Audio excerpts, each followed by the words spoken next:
والسلام على نبينا وحبيبنا وشفيعنا محمد بن عبد الله وعلى آله وأصحابه ومن اهتدى بهديه واستنى بسنته إلى يوم الدين.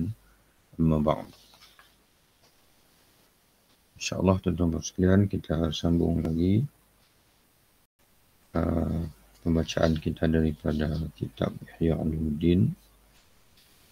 Kita masih lagi berada dalam kisah tentang Al-Imam Syafi'i rahimahullah, di mana Imam Al-Ghazali menyebutkan ada 5 sifat ulama akhirat, iaitu yang pertamanya dia menyebutkan mereka adalah orang yang abid, yakni kuat beribadah.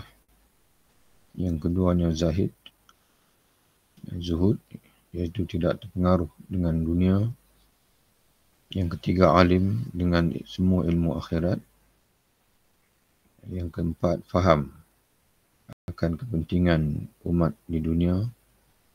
Dan yang kelimanya menghendaki dengan fikirnya akan wajah Allah Ta'ala. Jadi Imam Al-Ghazali rahimahullah telah pun menyebutkan 2 sifat yang pada Imam Syafi'i, iaitu abid dan juga zahid. Imam Syafi'i rahimahullah, beliau merupakan seorang yang tekun beribadah dan juga zuhud, tidak terpengaruh dengan dunia. Pada hari ini kita akan meneruskan pembacaan kepada sifat Imam Syafi'i yang seterusnya, iaitu alim. Alim dengan semua ilmu akhirat. Jadi Imam Al-Ghazali rahimahullah ingin membuktikan kepada kita bahawasanya Imam Syafi'i bukan saja seorang alim tentang fiqh, tapi beliau juga merupakan seorang yang alim tentang ilmu akhirat. Adapun tentang kealimannya, mengetahui segala rahsia hati dan ilmu-ilmu akhirat, maka anda dapat mengetahuinya dari kata-kata hikmah yang berasal daripadanya. Menurut riwayat, pernah orang bertanya kepada Imam Syafi'i tentang riya. Maka Imam Syafi'i menjawab dengan tegas, riya adalah suatu fitnah yang diikatkan oleh hawa nafsu. Maknanya riya ini adalah merupakan satu kerosakan. Fitnah dengan makna kerosakan. Kerosakan dalam diri manusia yang ditimbulkan oleh nafsu.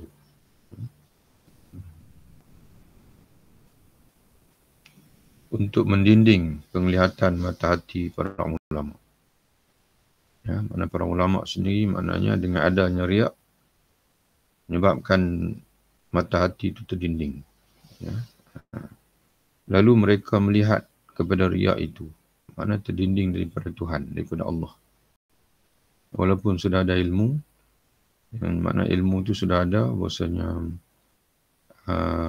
amalan-amalan ketaatan ini tujuannya adalah untuk mencapai keselamatan di akhirat. Tujuannya adalah untuk kita meraih redha Allah. Tapi dengan adanya riya itu dalam hati, riya itulah yang menjadi pendinding daripada hati. Sehingga lalu mereka melihat kepada riya itu dengan jahatnya pilihan jiwa. Maknanya mereka tidak lagi melihat kepada Allah. Tidak lagi memandang kepada Allah, sebaliknya memandang kepada apa yang dipilih oleh jiwa, oleh nafsu, iaitu perhatian orang lain, pangkat, kebesaran dan sebagainya. Maka binasalah segala amalannya. Binasa segala amalannya. Itu pandangan Imam Syafi'i. Imam Syafi'i menyatakan, yang pertama kita dapat faham daripada ucapan Imam Syafi'i ini, yang pertama, riya ini adalah fitnah, yakni kerosakan. Yang keduanya, riya ini muncul daripada hawa nafsu. Yang kedua, Yang ketiganya, riak ini menjadi pendinding pada mata hati daripada melihat untuk siapa amalan itu. Untuk siapa amalan itu, sepatutnya untuk Allah, bukan untuk yang lain daripada Allah. Tapi sepatutnya mata hati kita melihat Allah.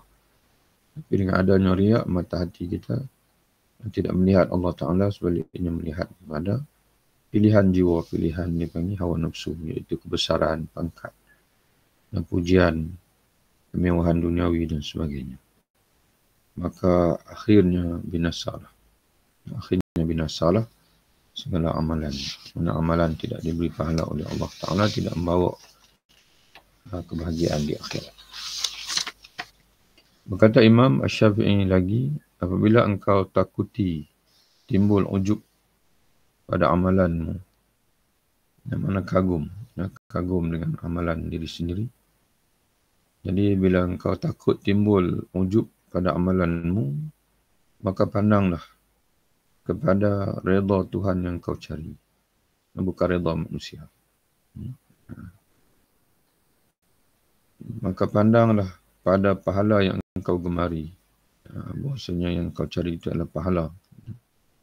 Pada siksa yang engkau takuti.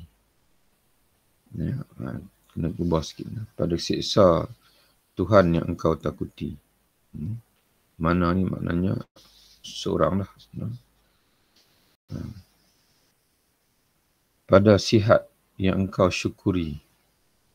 Maknanya afiat. Mana lihat siapa yang menggunakan kesihatan padamu. Yang sepatutnya engkau syukuri, bukan engkau rasa kagum dengan diri sendiri, tidak.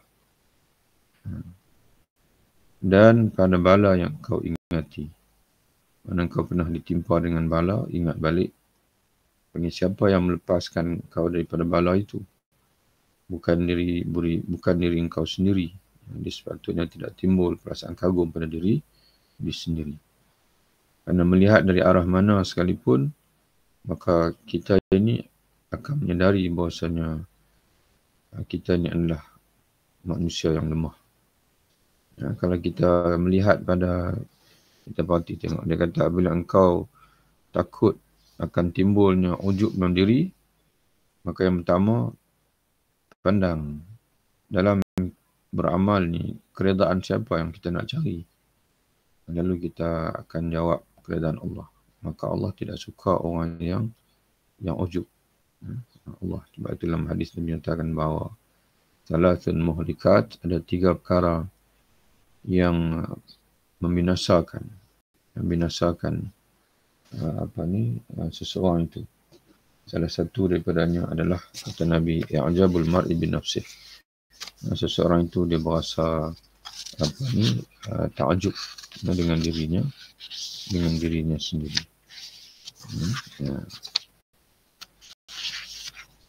Salasun muhlikat, kata Nabi, 3 perkara yang binasakan. Yang pertama, syuhun muta', kedekut, sifat kedekut. Yang kedua, hawa mutabak. Yang keduanya ialah mengikuti hawa nafsu. Dan yang ketiga, i'jabul mar'i bi ra'ih atau bi nafsih. Dan berasa kagumnya, takjubnya seorang itu dengan dirinya sendiri atau dengan pandangan dirinya. Jadi kita lihat, kalau kita nak sampai itu keadaan siapa? Allah. Jadi Allah, dia tidak suka orang yang berasa ujub. Kemudian pahala apa yang kau gemari. Jadi pahala juga tidak akan diperolehi dengan sifat ujub. Dia mesti diperolehi dengan ikhlas pada Allah Ta'ala. Jadi begitulah. Maka engkau merenungkan salah satu dari perkara tadi, maka kecillah rasanya pada matamu amalanmu itu.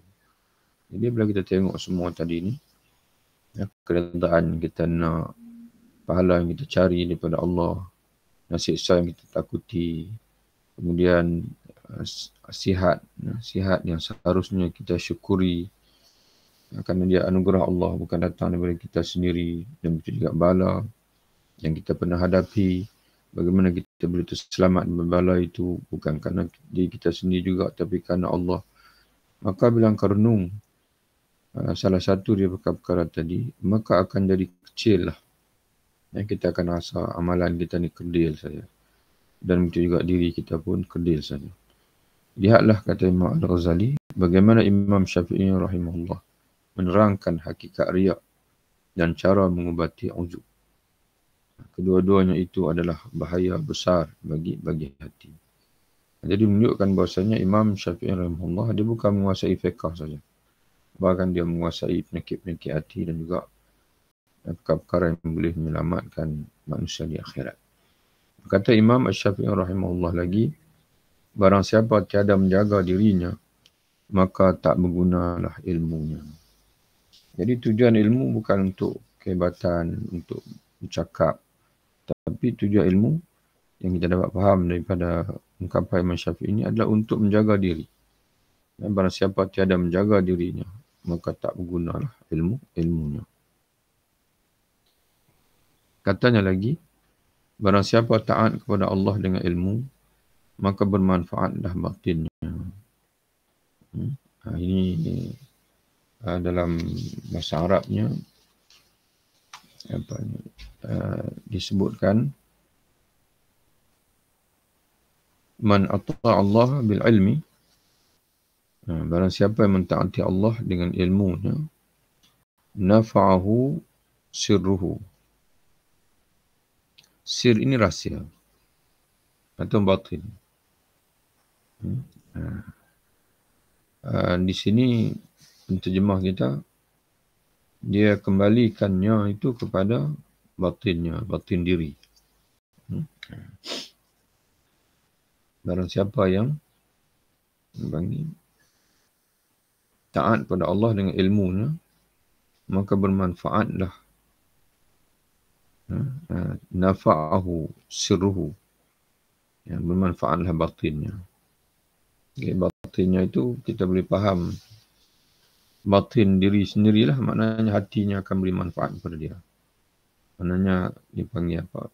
Mata hatinya, mata batinnya akan tajam.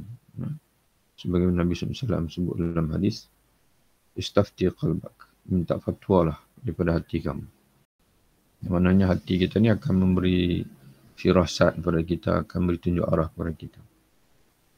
Tapi boleh difahami juga sebagaimana disebut oleh Imam Al-Murtada Az-Zabidi dalam syarahnya Ittihaf. Nya itu boleh kembali kepada ilmu. Barang siapa taat kepada Allah dengan ilmunya, maka manfaatlah kepadanya rahsia ilmunya. Mana dia akan mendapat rahsia sebenar ilmu dia itu. Kalau tidak, dia hanya berteori sajalah, hanya bercakap saja, tapi dia tidak menyelami. Allah tidak buka kepada hatinya ilmu mukasyafah, ilmu rahsia daripada ilmu yang dia dapat daripada Quran. Dan dalam sebahagian naskah dia tidak sebut sirruhu, nafa'ahu sirruhu, ini sirrul ilmi, akan beri manfaat. Barang siapa yang taat pada Allah dengan ilmu yang dia pelajari, maka akan beri manfaat kepadanya rahsia ilmunya. Dalam sebagian nuskah dia menyebut tafaqaha sirruhu. Barang siapa yang mentaati Allah dengan ilmunya, nescaya dia akan memahami rahsia daripada rahsia ilmunya itu. Ataupun rahsia dirinya sendiri. Sirruhu, rahsia dirinya sendiri. Rahsia batinnya, kalau ikut terjemahan penterjemah kita ni. Katanya lagi, kata Imam Syafi'i lagi, tiada seorang pun melainkan mempunyai yang dikasihi dan yang dimarahi, yang dibenci. Nah, semua kita ni ada orang yang kita kasihi dan ada orang yang kita benci. Apabila ada seperti demikian, maka hendaklah engkau bersama golongan orang yang taat kepada Allah, yakni yang dikasihi oleh Allah. Jangan bersama dengan orang yang derhaka kepada Allah, yang dibenci oleh Allah Ta'ala. Diceritakan bahawa Abdul Qadir bin Abdul Aziz adalah seorang salih yang wara'. Dan Imam Syafi'i amat suka menerima kedatangannya kerana waraknya itu. Maka pada suatu hari bertanyalah ia kepada Imam Syafi'i, manakah yang lebih utama? Sabar atau diuji atau diberi keteguhan hati?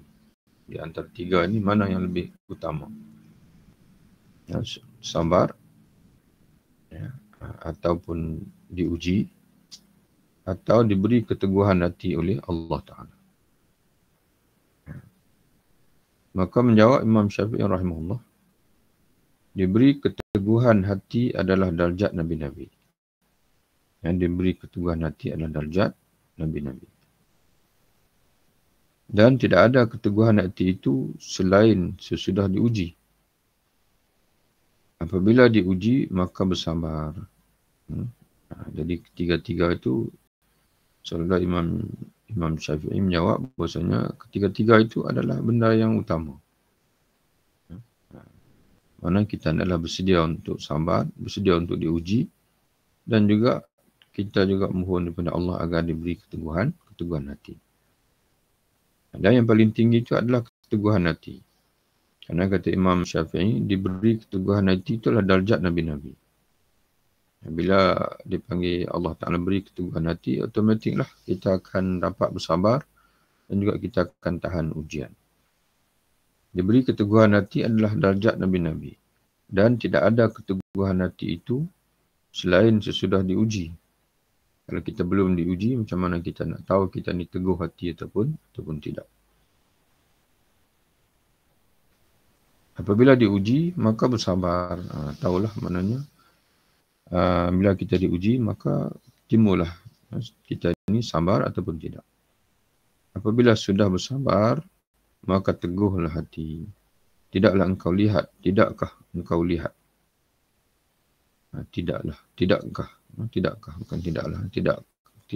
engkau lihat bahawa Allah Ta'ala menguji Nabi Ibrahim AS, kemudian dia memberinya ketetapan hati.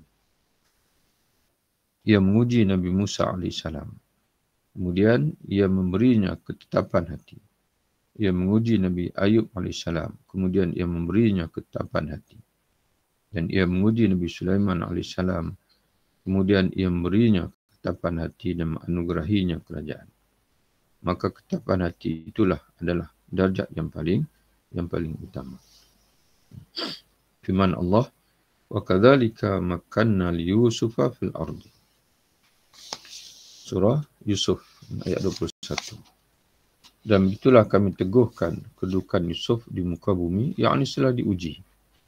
Setelah ujian. Bacalah surah Yusuf, mula-mula sekali Nabi Yusuf diuji oleh Allah dengan hasad, sifat hasad daripada saudara-saudara sendiri. Bayangkanlah, orang yang paling dekat dengan diri kita, yang sepatutnya menolong kita, tapi mereka berhasad dengan kita. Kemudian dia diuji dengan dibuang dalam telaga. Dalam usia 12 tahun lagi, mana dibuang oleh adik saudara-saudara sini dalam telaga. Kemudian diuji dengan menjadi hamba, menjadi barang jualan. Dipanggil bahan jualan ni panggil. Kafilah yang menemui dia dalam telaga itu bukan menerima dia untuk menolong dia, sebaliknya mereka pula menjadikan dia bahan bid'ah, barang untuk dijual. Kemudian mengujinya dengan menjadi hamba, menjadi orang suruhan, menjadi hamba lah khadam dalam rumah. Kemudian diuji pula dengan Zulaikha, dengan dipanggil digoda oleh Zulaikha. Kemudian dipenjara pula selama 7 tahun berada dalam penjara. Jadi setelah itu, setelah dia melepasi ujian demi ujian, dia dilantik oleh Allah menjadi Rasul. Kemudian dia dikeluarkan oleh Raja Mesir, Texas pada ketika itu, dilantik menjadi menteri. Mana setelah dia melepasi ujian itu, maka dia mendapat semua anugerah Allah, dunia dan akhirat. Dia diberi ilmu dan hikmah, termasuk takbir mimpi. Dia dilantik menjadi Nabi. Dan kemudian dia diangkat menjadi jawatan dipanggil Menteri Kewangan. Dan ada yang menyatakan setelah Menteri Kewangan itu dia diangkat pula menjadi Perdana Menteri Mesir pada ketika itu. Jadi, dan itulah kami teguhkan kedudukan Yusuf di muka bumi, yakni setelah dia diuji dan dia sabar dan dia membuktikan keteguhan hatinya. Nabi Ayub AS sesudah menghadapi ujian besar yang ditimpa dengan sakit, barulah diberi keteguhan hati. Firman Allah, wa atainahu ahlahu wa mislahum ma'hum.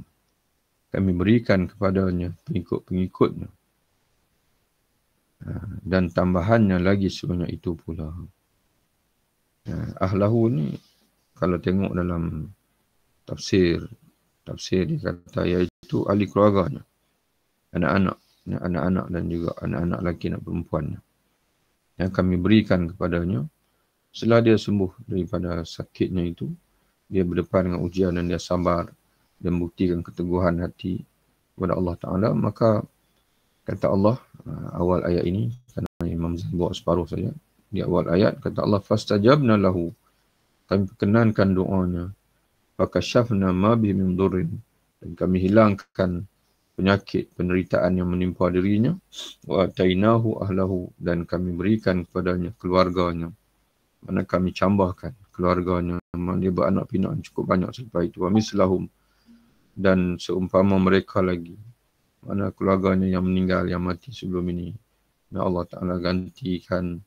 Dan juga daripada keluarga yang diganti itu lahir pula cucu, cicit dan sebagainya. Rahmatan minna, kata Allah, sebagai rahmat dari kami.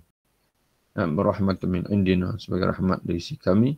Wa zikra lil abidin, sebagai peringatan kepada hamba-hamba Allah. Kata-kata tersebut dari Imam Syafi'i menunjukkan betapa melaut kefahamannya akan rahsia yang terkandung dalam Quran. Maknanya ulasan dia tentang kaitan di antara sabar, ujian dan juga keteguhan hati ini, dan dikaitkan kisah para nabi dan juga yang ada dalam Quran. Jadi menunjukkan, menggambarkan kepada kita bahasanya Imam Syafi'i ini dia ilmu Quran dia itu ibarat lautan. Kefahaman dia tentang Al-Quran Al-Karim itu adalah ibarat lautan, kata Imam Ghazali. Kata-kata tersebut dari Imam Syafi'i yang berkait dengan sabar, ujian dan juga keteguhan hati menunjukkan betapa melautnya, betapa luasnya fahamnya ini kefahaman Imam Syafi'i akan ini tentang rahsia yang terkandung dalam Quran dan penglihatannya, yakni pemerhatiannya tentang kedudukan orang-orang yang menuju kepada Allah, baik nabi-nabi atau wali-wali.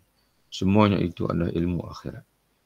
Ilmu tentang sabar, tentang ujian, tentang ketapan hati, itu semua adalah dia panggil kedudukan para nabi. Sebab kedudukan para nabi, kedudukan para nabi ini bukan kerana bila jadi nabi saja maka dihampari dengan pemaidani merah. Macam kita inilah, maknanya kita mandang bahasanya kedudukan kita tu hanya kita dapat dengan dengan ibadat saja tanpa diuji, tanpa berdepan dengan musuh dan sebagainya. Tapi para nabi kita berarti tengok Rasulullah SAW sendiri. Dia bukan seorang yang dia panggil hidup dalam bilik saja, kemudian baca Quran, semayang. Tidak. Begitu nabi-nabi yang lain pun sama. Yang dia berdepan dengan lapangan, dia panggil. Yang berdepan dengan jihad, tomahan, disakiti dan sebagainya. Maka lahirlah orang yang tahan ujian, dia panggil. Dan Nabi sendiri pun sebut asyadun nasi bala'an ala anbiya'u summa amsal fa amsal. Orang yang dia panggil yang paling hebat diuji. Asyadun nasi bala'an, orang yang paling hebat diuji adalah para nabi. Kemudian yang seumpama para nabi, kemudian seumpama para nabi. Kemudian ditanya kepada Imam Syafi'i, bilakah seorang itu dipandang alim? Imam Syafi'i menjawab, apabila ia yakin pada satu ilmu, lalu diajarinya ilmu itu. Kemudian ia menempuh ilmu-ilmu yang lain, maka dilihatnya mana yang belum diperolehinya. Ketika itu barulah dia seorang alim. Ungkapan ini, tuan-tuan sekalian, perlu pendetilan sikit. Melihat pada teks asal, kerana dia ada kaitan dengan selepas ini. Kalau kita tidak faham sungguh-sungguh yang ini, nanti kita akan masalah untuk faham. Kerana dia ada konsep penting di sini yang ingin disampaikan. oleh Imam Al-Ghazali. Secara umumnya, ilmu ini banyak. Kita faham dulu. Ilmu ini banyak. Imam Syafi'i kata, kita kena faham satu ilmu yang teras, sungguh-sungguh. Kena faham satu ilmu yang teras, sungguh-sungguh. Setelah kita memahami satu ilmu yang teras ini, faham dengan sungguh-sungguh, dengan benar, barulah kita tambah ilmu-ilmu yang lain. Tambah ilmu-ilmu yang lain. Baru dia akan beri manfaat. Jangan belajar itu, belajar ini, belajar sana, itu, sini. Ilmu yang betul-betul teras kita tak tahu apa yang sebenarnya teras. Dan ilmu yang teras ni pun kita tidak betul-betul mahir. Jadi menyebabkan kita tidak akan mencapai rahsia ilmu sebagaimana yang disebut sebelum ini. Kerana selepas ini Imam Al-Ghazali, Imam Syafi'i akan bawa contoh pada seorang doktor zaman dulu, Jalinus, zaman Greek dulu asalnya. Dia sendiri sebut, dia kata, kenapa kamu bila nak mengubati orang lain, kamu cadangkan banyak ubat. Ubat itu, ubat ini. Tak bolehkah satu ubat? Lalu dia kata sebenarnya, yang menyembuhkan satu ubat saja. Yang menyembuhkan daripada banyak-banyak ubat yang aku beri itu, satu ubat saja. Yang aku berikan satu ubat saja.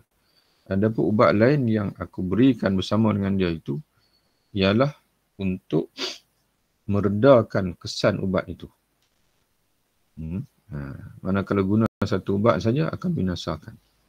Jadi ubat-ubat yang lain itu ialah untuk meredakan kesan sampingan daripada ubat tersebut. Jadi ubat yang sebenarnya satu. Jadi begitu juga dipanggil ilmu yang sebenarnya itu ialah satu. Ilmu-ilmu yang lain itu sebagai untuk orang panggil maknanya mensederhanakanlah. Mensederhanakan dipanggil. Supaya kita ni hidup maknanya kerana kehidupan manusia ni Allah Ta'ala nak hanya akan berjaya kalau dalam bentuk sederhana. Dan Nabi sendiri pun sebut halakal mutanatti'un. Kalau orang yang dia beribadat sampai dia tinggal dunia sepenuhnya, dia akan binasa. Akan binasa, sekurang-kurangnya binasa bagi kehidupan dunia, kerana kehidupan dunia ni memerlukan pada makan, perlu kita meraihkan hak tubuh dan sebagainya. Jadi kita tengok dalam bahasa Arab. Dengan menghati dalam bahasa Arab itu lebih senang kita memahami ibarat Imam Syafi'i dalam masalah ini. Yang pertama, Imam Syafi'i sebut,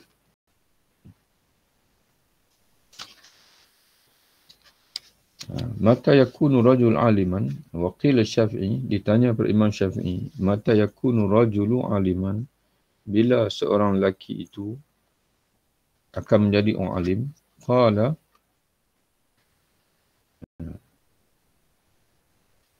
idza tahaqqaqa, apabila dia mencapai, idza tahaqqaqa, di sini dia terjemah yakin, mungkinlah kita tuan-tuan muslim tambah sikit tu. Apabila ia mencapai dengan yakin, ia tahaqqaq. Tahaqqaq ni apabila ia menghakikatkan, ia mencapai dengan pasti. Ia belum mencapai dengan pasti fi ilmi din, pada ilmu agama. Ini yang penterjemah kita dia tak tulis ni. Apabila ia mencapai dengan yakin pada ilmu agama. Itulah. Pada ilmu agama. Fa'alimahu, di mana di sini dia terjemah mengajarkannya. Wallahu a'lam. Asalnya fa'alimahu, di mana dia mengetahuinya dengan sungguh-sungguh. Wa ta'arrada li sa'il ulum. Kemudian barulah dia menempuh ilmu-ilmu yang lain. Barulah ia menempuh ilmu-ilmu yang lain.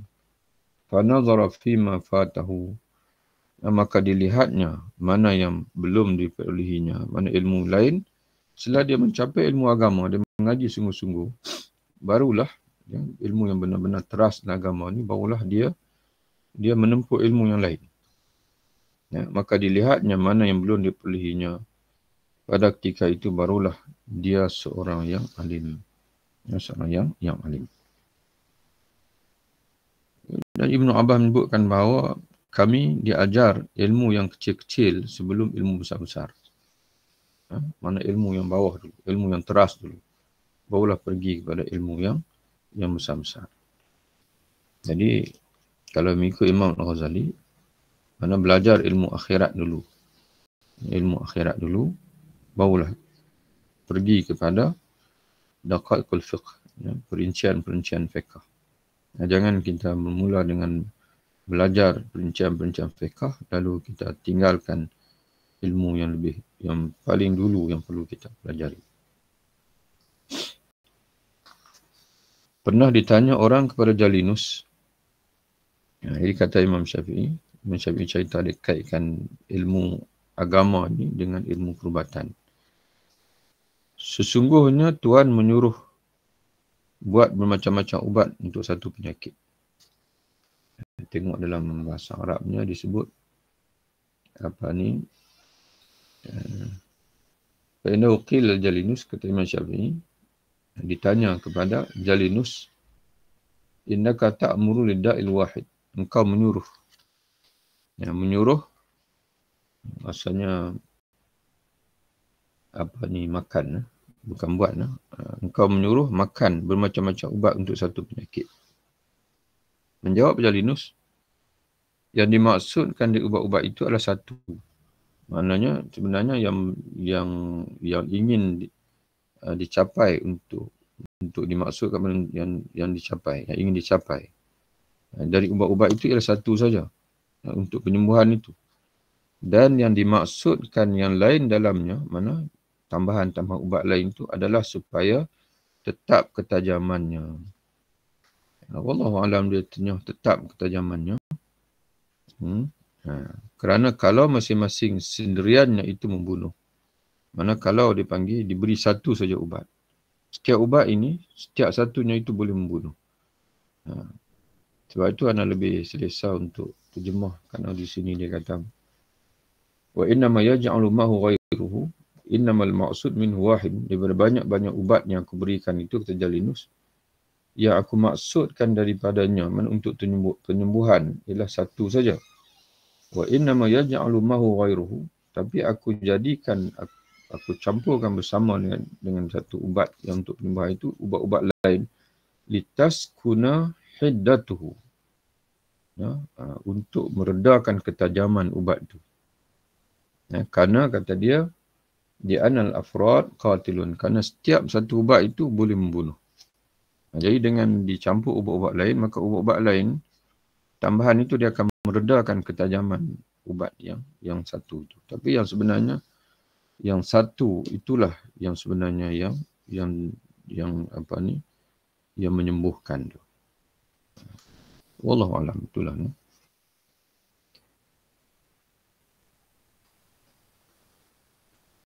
Contoh tadi dan lain-lainnya yang tidak terkira banyaknya menunjukkan, ini ulasan Imam Al-Ghazali, kata dia, contoh tadi dan lain-lainnya yang tidak terkira banyaknya menunjukkan ketinggian darjat Imam Asy-Syafi'i tentang mengenal Allah Ta'ala dan ilmu akhirat.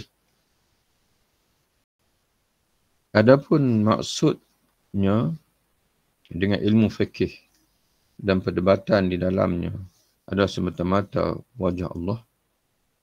Dalil untuk ini masuk selesai dah.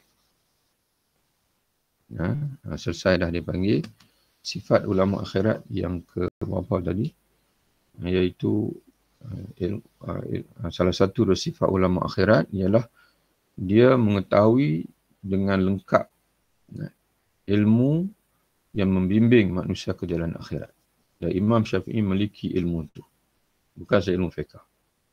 Kemudian sifat yang seterusnya, ulama akhirat ini, hatta fiqh itu sendiri, ilmu fiqh sendiri pun, dia, dan juga kalau dia terpaksa terlibat dengan ilmu nazar, ilmu perdebatan, maka mereka mengharapkan wajah Allah.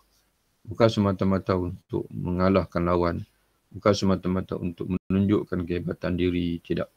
Tapi hatta ilmu fiqh itu sendiri yang mereka pelajari, mereka dalami untuk semata-mata wajah Allah Subhanahu wa Ta'ala. Dalil untuk itu, dalil bahawasanya Imam Syafi'i ini dia tidak bergulma dengan fiqh dan juga perdebatan, melainkan untuk mencari wajah Allah, keridaan Allah. Dalil itu ialah dalil untuk itu adalah riwayat yang menerangkan bahawa Imam Asy-Syafi'i rahimahullah pernah berkata, Imam Syafi'i pernah berkata,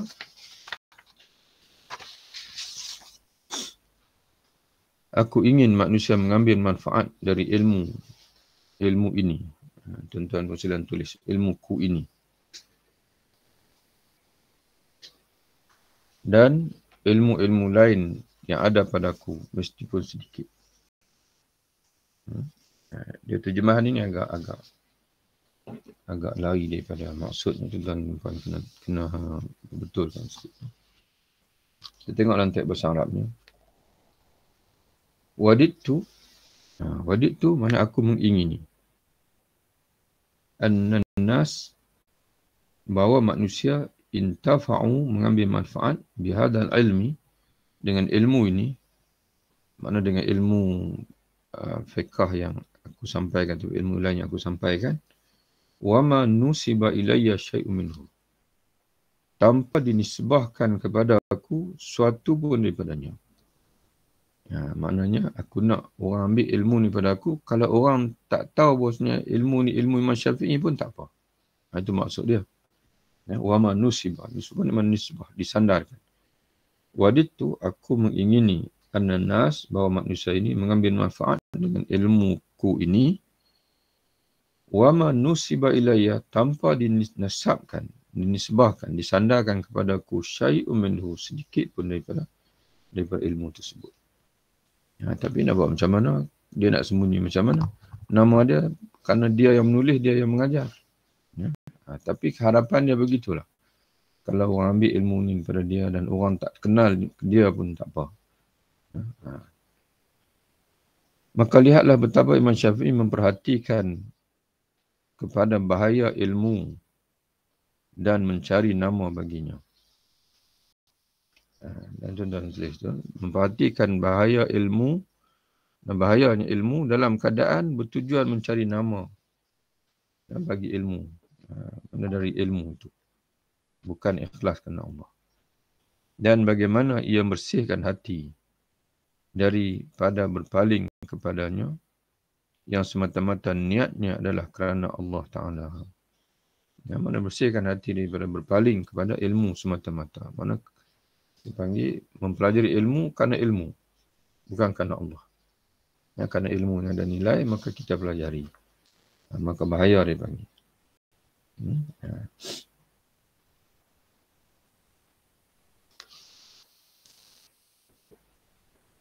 Dan bagi Asy-Syafi'i berkata lagi, tidaklah sekali-kali aku bertukar fikiran dengan seseorang dengan tujuan bahawa aku lebih suka ia salah. Bila aku bertukar-tukar fikiran dengan seseorang, kata Imam Syafi'i, dan tidak pernah aku mengharapkan dia salah. Sebaliknya aku mengharapkan aku yang salah. Dan mudah-mudahan pandangan yang ada pada diriku itu dibetulkan. Tapi kita lain pula. Kita bila masa pun, bila buat perdebatan, orang yang hadir perdebatan dan orang yang pengikut yang hadir pun sama. Iaitu nak melihat musuh kalah. Bila masa pun kita hadir untuk kita nak tahankan bahawasanya kita betul. Jadi seolah macam kita dah jadi Tuhan. Mana semua betul. Seolah macam kita dah letakkan pada kita bahawasanya kita ni maha mengetahui. Kukut mana pun aku betul, kamu salah. Tapi Imam Syafi'i, tengok dalam bahasa Arabnya, lagi kuatlah bahasanya. Kalau tuan-tuan tengok dalam bahasa Arab, ma nazartu ahadan qattu fa hababtu an yukhti. Tidak aku berdebat dengan seseorang selamanya dalam keadaan aku suka dia salah. Mana aku suka dia betul, aku salah. Maknanya aku suka mudah-mudahan dia boleh buktikan aku salah. Maka dengan itu, aku tidak akan berlama-lama dalam kesilapan. Jadi sebab itu, bahaya kalau kita merasa bahawa kita betul. Macam kita baca kitab hari ini pun, bukan atas andaian bahawasanya semua huraian anak tentang apa yang maksud Imam Ghazali ini adalah betul. Mungkin tuan-tuan sekalian ada kemungkinan salah. Jadi sebab itu kalau tuan-tuan sekalian mendapati ada kesilapan, ada tergelincir, terjemahan dan sebagainya, maka tuan-tuan sekalian boleh betulkan. Dan tidak jadi masalah kerana kita cuba untuk memahami. Dan kesilapan itu memang sinonim dengan manusia. Jadi begitu Imam Syafi'i rahimahullah. Wa qala, kemudian Imam Syafi'i katanya lagi, tidaklah sekali-kali aku berkata dengan seseorang selain aku menyukai supaya ia mendapat taufik dan kebenaran. Ya, pertolongan dan pimpinan daripada Allah serta pemeliharaan. Dan tidaklah sekali-kali aku bicara dengan seseorang selain perhatianku supaya kebenaran diterangkan Allah dengan lidahku dan lidahnya atau lidahnya. Bukan dengan lidahku saja, dengan lidahnya. Ya. Jawab hati, Imam Syafi'i kata apa? Dan tidaklah sekali-kali aku bicara dengan seseorang, mana bicara, mana berdiskus, berbincang, selain perhatianku, mana yang aku perhatikan, yang aku fokuskan, ialah supaya kebenaran itu diterangkan Allah, mana dijelaskan Allah, melalui lidahku atau lidahnya. Maknanya fokusnya ialah mencari kebenaran, bukan menegakkan, dipanggil, orang kata apa, diri sendiri, tidak, mencari kebenaran daripada Allah. Sama ada melalui kita sendiri ataupun melalui orang lain.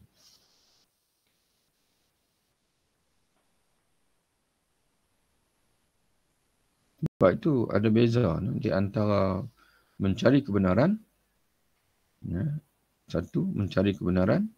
Yang kedua, beria-ia mendakwa diri benar. Itu ada beza. Maknanya kita ni beria-ia, maknanya mengatakan kita ni betul, kita benar. Itu beza dengan mencari kebenaran. Jadi sekarang kita pilih. Dalam hidup kita ni, kita nak cari kebenaran ke ataupun kita nak claim kita benar. Kalau kita claim kita benar, belum tentu kita benar. Belum tentu kita benar. Tapi kalau kita mencari kebenaran, kita bersungguh-sungguh mohon taufik daripada Allah. Bila Allah Ta'ala beri taufik kepada kita kepada kebenaran, memang itulah benar. Itulah kebenarannya yang sebenarnya. Jadi sebab itu kita hidup bukan untuk claim kita benar. Karena belum tentu dengan kita claim, dengan kita mendakwa kita benar, kita benar. Tapi kalau Allah Ta'ala beri taufik kepada kita dengan kebenaran, maka sememangnya kita benar. Sebab itu kita terbaca sekali Imam Syafi'i sebut ni. Ya. Dan tidak sekali-kali aku bicara dengan seseorang, mana berdebat, berbincang, berdiskus dengan seseorang, selain perhatianku, mana yang aku fokuskan, yang aku perhatikan, ialah supaya kebenaran itu diterangkan Allah. Mana dijelmakan oleh Allah. Ya. Melalui lidahku atau lidahnya. Memang tak kisah. Ya. Yang penting, kebenaran. Berkata lagi Imam Syafi'i rahimahullah, tidaklah aku kemukakan kebenaran dan keterangan kepada seseorang, lalu diterimanya daripadaku, melainkan aku takut kepadanya. Ya. Dan aku percaya akan kasih sayangnya. Tak apa, nanti kita tengok bahasa Arabnya nanti. Sebaliknya, kalau orang menyombong diri dengan aku tak ada kebenaran dan menolak keterangan yang benar, maka jatuhlah orang itu di pandanganku dan aku menolak berhadapan dengan dia. Mana aku tak akan berdebat dengan dia. Tak akan berdiskus dengan dia. Kalau dia sombong dan tidak sudi untuk menerima kebenaran. Kita tengok yang pertama dulu. Tidaklah aku kemukakan kebenaran dan keterangan pada seseorang, lalu diterimanya daripada aku, melainkan aku akan merasa takut kepadanya. Bukan kepada orang itu, kepada penerimaannya. Tulis itu, kepada penerimaan dia. Kenapa tuan-tuan sekalian? Bila kita bentangkan hujah, orang terima, mana kita tahu bahasanya hujah kita itu betul. Entah-entah hujah kita itu sebenarnya di sisi Allah Ta'ala batil. Cuma dengan sebab kita pandai berkata-kata, orang terima. Maka kita menjadi asbab kebatilan orang lain. Sebab itu perlu dibimbangi juga. Bila orang menerima hujah kita, perlu kita istighfar. Sebab itu Anda pernah dengar satu kuliah seorang ulama. Dia kata, bila kamu hadir dalam mesyuarat ataupun dalam sesi perbincangan, bila cadangan kamu diterima, beristighfarlah kepada Allah. Beristighfarlah kepada Allah. Sebab kita tak tahu mungkin dengan sebab pandangan kita itulah akan membawa kerosakan pada orang lain. Jadi sebab kita istighfar, ya Allah Tuhanku, orang terima pendapat aku, ya Allah. Aku pun tak tahu, tak pasti, ya Allah. Adakah pendapat aku itu betul, ya Allah. Selamatkanlah. Ampunkanlah, ya Allah. Dan kalau orang menolak pandangan kita, bersyukurlah. Ucapkan Alhamdulillah. Ya, kalau orang menolak pandangan kita, Alhamdulillah. Terima kasih, ya Allah. Alhamdulillah, ya Allah. Mungkin pandangan ini tak akan buat kebinasaan pada orang lain. Sebab itu engkau telah memberi taufik pada orang lain untuk menolak pandanganku. Tapi kita sebaliknya pula. Bila orang terima pandangan kita, kita berasa syok, berasa seronok. Tapi bila orang tolak pandangan kita, kita mula nak melenting, nak marah dan sebagainya. Kerana kita berasa canggih. Kita berasa pandangan kita itu canggih. Pandangan kita itu hebat dan sebagainya. Sebab Imam Syafi'i kata, tidaklah aku kemukakan kebenaran dan keterangan pada seseorang, lalu diterimanya daripada aku, melainkan aku takut padanya. Mana pada penerimaan orang tu. Daripada kepada kebenaran dan sebagainya. Kerana mungkin aku saja rasa benar, tapi sebenarnya di sebaliknya adalah rahsia ilmu Allah Ta'ala, dia adalah batil. Dan aku percaya akan kasih sayangnya. Mana aku yakin dia terima itu mungkin kerana dia kasih kepada aku. Mana dia percaya kepada aku. Tapi sebaliknya, kalau orang itu menyombong diri dan dengan aku tak ada kebenaran dan menolak keterangan, mana kalau aku tahu dia ni masuk orang sombong yang susah untuk menerima kebenaran, yang dia cari hanyalah dipanggil ketinggian dirinya, maka jatuhlah orang itu di pandanganku dan aku menolak untuk berhadapan dengan dia. Ataupun dalam bahasa lain, mana buang masalah. Kita berdebat dengan orang yang sombong ni sebenarnya buang masa. Dan dalam Quran sendiri pun, berdasarkan tafsiran Al-Imam Ibn Kathir, bagi ayat, fadzakir inna fa'atid dzikra. Wahai Muhammad, kata Allah SAW, berilah peringatan sekiranya, dengan makna sekiranya, peringatan itu memberi manfaat. Jika engkau mendapati peringatan tidak memberi manfaat kepada dia, tak perlu. Tak usah kau buang masa untuk memberi peringatan itu. Inilah tanda-tanda yang menunjukkan atas kehendak Allah Ta'ala dengan ilmu fikih dan perdebatan itu. Inilah tanda-tanda yang menunjukkan bahawa Imam Syafi'i yang mengharapkan kehendak Allah, keredaan Allah dengan ilmu fiqh dan ilmu perdebatan dia. Maka lihatlah betapa Imam Syafi'i dituruti orang dari jumlah perkara yang 5 itu kepada satu perkara sahaja. Kemudian bagaimana pula orang-orang itu menyalahinya dalam satu perkara tadi. Jadi daripada 5 perkara tadi, mana 5 perkara yang dimiliki oleh Imam Syafi'i, dan mana selesai dari Imam Ghazali dia bawa. Maksudnya Imam Syafi'i ini bukan dia menguasai satu perkara saja, itu ilmu fiqh. Tapi dia menguasai 5 perkara. Iaitu dia abid, dia zahid, zuhud, dia mengetahui ilmu akhirat, dan dia memahami kehendak orang ramai daripada ilmu. Dia tidak menyebutkan orang ramai dengan ilmu-ilmu yang tak perlu. Dan yang kelimanya, hatta fiqh sendiri pun, ilmu fiqh dan juga ilmu perdebatan, perbincangan, diskus, dia lakukan lillahi ta'ala. Dia kata Imam Ghazali, maka lihatlah betapa Imam Syafi'i hanya dituruti oleh orang ramai, dari jumlah 5 itu satu saja yang orang turut dia, iaitu fiqh. Orang angkat dia sebagai imam mazhab, iaitu fiqh. Tapi yang lain itu termasuk penganut-penganut, pengikut mazhab Syafi'i sendiri pun dah tak ikut dia. Dalam masalah ahli ibadat, dalam masalah wara', dalam masalah zuhud, dalam masalah ilmu akhirat, dalam masalah dia panggil belajar fiqh untuk. Hatta kata Imam Ghazali, dan kemudian bagaimana orang-orang itu, mana orang yang mengikuti dia itu turut menyalahinya dalam perkara tadi, fiqh. Dalam fiqh pun bukan kerana Allah Ta'ala. Belajar fiqh pun kerana nak bertengkar, nak saling, nak bid'ah di antara satu sama lain, nak tunjuk kata dia lah betul, dia benar dan sebagainya. Ya, tapi ibadat tak bertambah. Wal-'iyazbillah. Mana kita sebut dalam selian, kita tak tengok orang lain, kita tengok diri kita sendiri. Kemudian, dan kerana inilah, berkata Abu Thawr, tak pernah aku dan orang lain melihat seperti Imam Asy-Syafi'i. Berkata Imam Ahmad bin Hanbal, tidak pernah aku melakukan solat selama 40 tahun yang tidak aku berdoa kepada Imam Syafi'i. Imam Ahmad kata. Kerana besarnya dasar Imam Syafi'i. Dan mengajar ilmu dunia dan akhirat pada mereka. Lihatlah betapa adanya keinsafan dari orang-orang yang mendoakan dan betapa pula darjat orang yang didoakan. Imam Syafi'i tengok. Lihatlah betapa adanya keinsafan, dia panggil. Betapa insafnya dia panggil. Insaf ni dalam bahasa Arab dia panggil. Kita tak boleh dalam bahasa Arab dia panggil insaf ni. Dia kan bukan makna, walaupun terjemah kita ni dia kekal. Insaf dalam bahasa Arab itu dia terjemah insaf dalam bahasa Melayu. Beza ni, insaf ni ialah mana akur dia panggil. Akur dengan benda yang betul. Itu insaf. Ya, dalam bahasa Arab. Ya, Al-Munsif. Al-Munsif ni seorang tu, dia boleh menerima realiti, hakikat. Ya, dia tidak orang panggil apa. Kadang-kadang dia tahu benda itu betul. Dia tahu Imam Syafi'i itu bagus. Tapi oleh kerana tak sama mazhab dengan dia.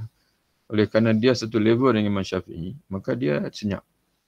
Itu tidak insaf. Orang yang menyembunyikan hakikat yang sebenar.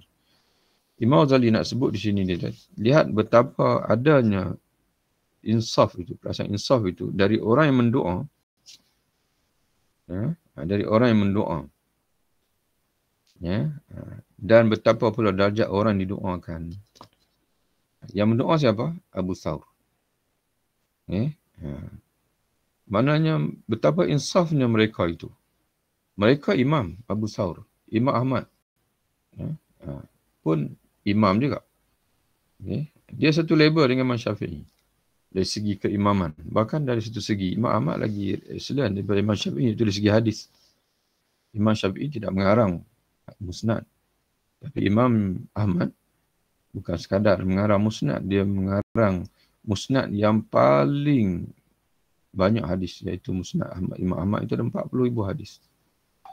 40,000 hadis mengalahkan dipanggil Bukhari lagi. Sahih Bukhari ada 7,000 hadis. Tapi betapa insafnya dia tu, betapa akurnya dia dengan jasa Imam Syafi'i, dengan kehebatan Imam Syafi'i mengajar fiqh dan mengajar kedalaman maksud ilmu dan sebagainya, menyebabkan mereka macam mana nak memenuhi jasa Imam Syafi'i itu tidak ada cara lain melainkan senantiasa berdoa kepada Imam Syafi'i, untuk Imam Syafi'i. Itu dipanggil insaf. Tapi ulama ini kadang-kadang tidak insaf. Saling dipanggil iri hati di antara sesama lain. Dan banyak anda perhatikan, contohlah, kita tak sebut mana-mana. Banyak pada hari ini, sebagai contohnya, dipanggil kita minjam fatwa. Kerana fatwa ni dia termasuk masalah semasa. Kita pinjam fatwa tapi kita buang nama ahli fatwa itu. Ramai ulama-ulama hari ini yang meminjam pandangan Imam Syekh Al-Qaradawi tentang zakat, tentang semasa, tapi menyembunyikan nama dia kerana berbeza pandangan dengan dia dalam sisi-sisi lain. Contohnya. Termasuk orang cenderung kepada contohnya dipanggil apa? Banyak hal lah. Dan kalau kita nak terus terang lagi dalam masalah dipanggil hadis sebagai contohnya. Ramai sebenarnya ustaz kita yang dia bila dia menyemak hadis sebagai contohnya, dia memakai ilmu tokoh-tokoh yang dikatakan salafiyah lah. Salafiyah. Syekh Albani, Syekh Syuaib Arnaud dan sebagainya, tapi tak disebut nama. Tak disebut nama. Kerana dia tak nak bimbang. Takut bila sebut nama nanti orang akan tomah kata kita ni salafiyah dan sebagainya. Itu tidak insaf. Tidak insaf. Jadi sebab itu warna sendiri, kita kadang-kadang kita kena buang. Itu semua tidak insaf. Tidak akur dengan perkara yang sebenar. Tak sama macam Imam Syafi'i. Bersaing dia panggil. Ilmu tu tak ilmu. keberkatan ilmu, di antara keberkatan ilmu kata ulama ialah bila kita menyandarkan ilmu itu kepada pemilik yang sebenar. Sebab tu orang hari ni kita tengok bila jawab soalan dan sebagainya dah tak mau sebut dah Imam Nawawi kata, Imam Syafi'i kata, Imam Malik kata. Nah, imam dia panggil itu kata. Dia semua asal. Seolah macam semua datang daripada kita. Seolah kita tu dah jadi mujtahid. Ilmu datang daripada kita. Padahal kita mencedok sana sini dan sebagainya. Dan banyak dipanggil jawapan-jawapan yang diberikan hari ini. Sebab kita sentiasa bergelumang dengan ni, kita tahulah di mana datang ilmu itu. Di mana datangnya dia panggil sumber hadis. Banyak dipanggil orang yang dikatakan pakar hadis dalam bahasa kita lah. Yang ada PhD dan sebagainya. Sebenarnya mereka mengambil cedok pandangan-pandangan daripada Syekh Syuaib Arnaud, masuk Syekh Albani dan juga ulama salafiyah ini yang mana memang terpaksa diakui keterampilan itu. Keterampilan mereka itu. Kemahiran mereka dalam itu. Tapi tidak disebut nama dan sebagainya. Itu mana tidak insaf. Jadi kerana itu bagi anak sendiri, kalau tuan-tuan bersekalian wasan lah dan tulisan-tulisan anak akan pastikan hadis itu akan ada darjatnya itu. Sahih kah? Hasan kah? Dhaif kah? Kerana disiplin baca hadis memang begitu. Kalau dhaif kita kena kata dhaif. Oleh kerana kita bukan muhaddisin. Kita tak mahir, kita taklid. Maka kita akan tengoklah siapa yang beritahu. Kalau Imam Tirmizi, senang kerana Imam Tirmizi dia sendiri yang mengesahkan hadis hasan, hasan sahih, gharib dan sebagainya. Ada setengah orang disebab dia tak nak dia panggil hadis itu nanti akan ditolak oleh orang lain, dia tak mau letak. Walaupun padahal Imam Syafi'i, Imam Syafi'i, Imam Tirmizi sendiri pun dah sebut hadis itu gharib. Nah, hadis itu gharib, hadis itu lemah, dhaif. Ya. Jadi kita kena ada sifat amanah, kita kena ada insaf tadi. Kena letak. Dan begitu juga kita kena mencari. Ya. Oleh kerana kita ni bukan mujtahid dalam bidang hadis, kita ni adalah muqallid, maka kita kena semak ulama hadis kata apa dalam hadis itu. Ya. Dan di antara orang yang berketerampilan dalam mutaakhirin, di antaranya ialah Syekh Syuaib Al-Arnaud yang selalu ana rujuklah. Termasuk dalam Martabah Syamilah, termasuk sekali dalam Musnad Imam Ahmad dan juga Sunan Abi Daud dalam yang ada tahqiq dan sebagainya, nak letak di situ. Ya, Syekh Syuaib Arnaud hadis ini kata dia hasan bi syawahidihi, hasan li ghairihi. Sehingga ada orang dia kata ustaz ambil pandangan ulama Wahabi ni, ustaz Wahabi kah? Sampai ada yang kata begitu. Kemudian kadang-kadang ada ketika fatwa tentang Muslim, fatwa semasa dalam fiqh pun kita masih muqallid lagi. Maka anda selalu rujuk. Cari sampai jumpa. Sebelum anda menjawab soalan kamu dan sebagainya, akan cari jumpa. Oleh kerana masalah baru, tak ada dalam kitab-kitab lama, anda akan cari ulama semasa. Dan termasuk Syekh bin Baz, Ibnu Utsaimin, tuan-tuan sekalian, dan selain Qaradawi, termasuk Syekh Ali Jum'ah dan sebagainya, akan tengok semua sekali. Dan kadang-kadang tidak ada fatwa itu diterbitkan oleh orang lain. Yang adanya dipanggil Syekh bin Baz dan sebagainya, Ibnu Utsaimin, kemudian kita sebut.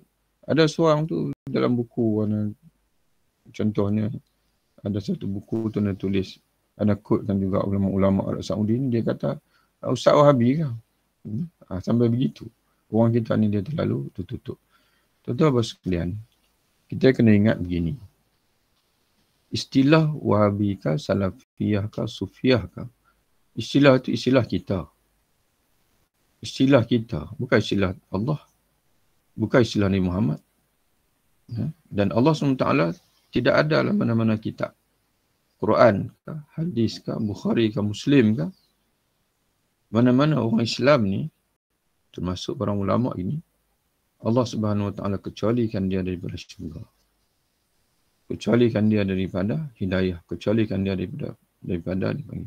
Dan tidak ada mana-mana hadis Al-Quran yang jelas menyebutkan bahawasanya kita. Ya, kalau tuan-tuan nak sandarkan kita ni daripada mana lah, daripada aliran sufi kah, ya Asy'ariyah kah, Maturidiyah kah, tidak ada nas yang jelas yang menyatakan bahawa hanya kita saja yang akan menjadi ahli syurga. Ya. Jadi sebab itu tuan-tuan sekalian, bagi ana sendiri, ana yakin sungguh-sungguh semua ulama yang ada dalam Islam ini, yang Allah Ta'ala izinkan mereka untuk menjadi sandaran fatwa walaupun dalam seluntuk satu kelompok golongan, ya, ana yakin bahasanya mereka ini berada di bawah dipanggil jagaan Allah Subhanahu wa Ta'ala. Jadi sebab itu bila kita sebut ulama, kita sentiasa kalau sebut Rasulullah kita selawat sallallahu alaihi wasallam. Bila sebut sahabat kita doa radhiyallahu anhu. Bila kita sebut ulama di antaranya selain birrahimahullah kita sebut hafizahullah. Mudah-mudahan Allah memelihara mereka. Jadi sebab itu tuan-tuan sekalian, itu dipanggil insaf dia panggil ini. Dan pentingnya kita ada insaf ini. InsyaAllah nanti kita akan sambung lagi. Wabillahi taufiq. Assalamualaikum warahmatullahi wabarakatuh. Terima kasih Ustaz. Jumpa lagi insyaAllah.